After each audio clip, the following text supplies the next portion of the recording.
दोस्तों अपने इंडिया यानी भारत के पास इतना खजाना था कि भारत को भारत के नाम से कम और सोने की चिड़िया के नाम से ज़्यादा जाना जाता था। यहाँ कई सारे व्यापारी दूसरे देश से भारत में व्यापार करने आते थे और अच्छा खासा मोटा पैसा कमा कर जाते थे। उस समय अदर देशों के मुकाबले भारत काफ़ी आगे था और समृद्ध भी था। लेकिन इन सबों को पीछे छोड़ते हुए चलिए जानते हैं कि क्या सच में भारत की खोज वास्को डी गामा ने ही किया था या फिर कोई और है, और इंडिया का नाम भारत ही क्यों पड़ा। चलिए जानते हैं कॉस्मोस साइंस डिस्कवरी चैनल में इसकी पूरी सच्चाई। वीडियो मज़ेदार होने वाली है दोस्तों, इसीलिए चैनल को सब्सक्राइब करके वीडियो को लाइक कर लें। दोस्तों इतिहास कहता है कि भारत की खोज वास्को डी गामा ने ही की है। वो पहली बार समुद्री रास्ते से भारत आए थे।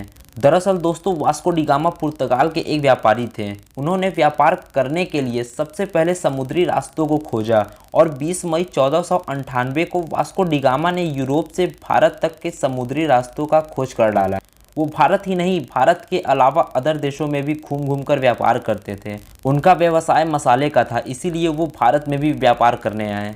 वास्को डी गामा को भारत की खोज का श्रेय ही नहीं बल्कि यूरोप से एशिया तक के रास्तों को खोज करने का भी श्रेय दिया जाता है। वो उस समय 4 जहाज़ों में 170 आदमियों के साथ भारत की खोज करने निकले थे।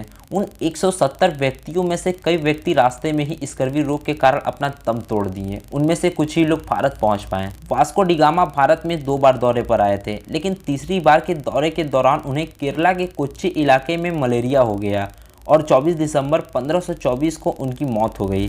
जानकारों के अनुसार भारत की खोज करने वाले वास्को डी गामा की कब्र आज भी केरला के कोच्चि इलाके में मौजूद है।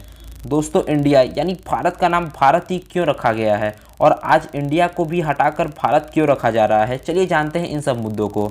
दरअसल राष्ट्रपति द्रौपदी मुर्मू की ओर से राष्ट्र प्रमुखों को G20 समिति का आमंत्रण भेजा गया। इस आमंत्रण में प्रेसिडेंट ऑफ इंडिया के बजाय प्रेसिडेंट ऑफ भारत का इस्तेमाल किया गया है। ये निमंत्रण जब हर जगह सार्वजनिक होने लगी तब से राजनीतिक दलों में ही नहीं बल्कि देश भर में बहस छिड़ गई है। इसके बाद लोग ट्रोल करने लगे और कहने लगे कि क्या केंद्र के प्रधानमंत्री नरेंद्र मोदी सरकार इंडिया हटाकर देश का नाम सिर्फ भारत कर सकते हैं।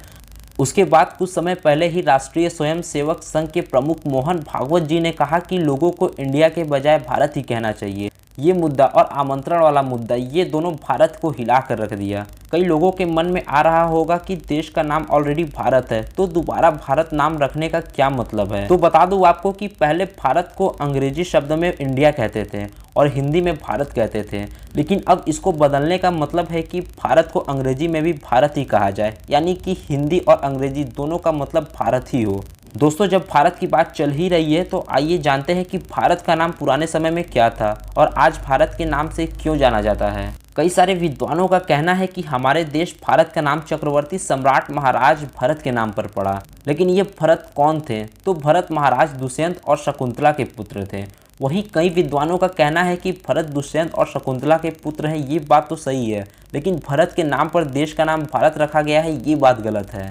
उन विद्वानों का कहना है कि देश का नाम भारत ही रखा गया है और भारत रखने का श्रेय भरत के नाम पर ही जाता है, पर दुष्यंत और शकुंतला के पुत्र भरत के नाम पर नहीं बल्कि ऋषभदेव जयंती के पुत्र भरत के नाम पर रखा गया है। दोस्तों ये वही ऋषभदेव जयंती हैं जिन्होंने जैन धर्म की नींव रखी। ऋषभदेव जयंती महाराज नाभि और मेरू देवी के पुत्र थे। महाराज नाभि के एक भी संतान नहीं थे, तब उन्होंने एक पुत्र की कामना के लिए एक महायज्ञ करवाया, तब जाके एक संतान हासिल हुई। ऋषभदेव जयंती की शादी देवराज इंद्र की बेटी जयंती से हुई और ऋषभदेव के 100 पुत्र हुए, जिनमें से सबसे बड़े बेटे का नाम ही भरत था। और भरत ही अपने उत्साह और गुणों की वजह से सम्राट बने और इन्हीं चक्रवर्ती सम्राट भरत के नाम पर ही भारत का नाम रखा गया। उससे पहले भारत का नाम अजनाब वर्ष, आर्यावर्त, जम्बूद्वीप, भारत खंड जैसे कई सारे नामों से जाना जाता था, लेकिन बाद में भरत के नाम पे ही देश का नाम भारत कर दिया गया। दोस्तों इस बात का पर्याप्त प्रमाण भी मिला है कि ऋषभदेव जयंती के पुत्र भरत के नाम पर ही अपने देश का नाम भारत रखा गया है। महाराज दुष्यंत और शकुंतला के पुत्र भरत के नाम पर देश का नाम भारत रखा गया है, ये केवल एक मिथ है, इसका कोई राइट प्रमाण नहीं है। तो अब आपको पता चल ही गया होगा कि हमारे देश का नाम भारत कैसे पड़ा। तो उम्मीद करते हैं कि आपको वीडियो पसंद आया होगा। बाकी वीडियो को लाइक कर लें। मिलते हैं किसी और वीडियो में।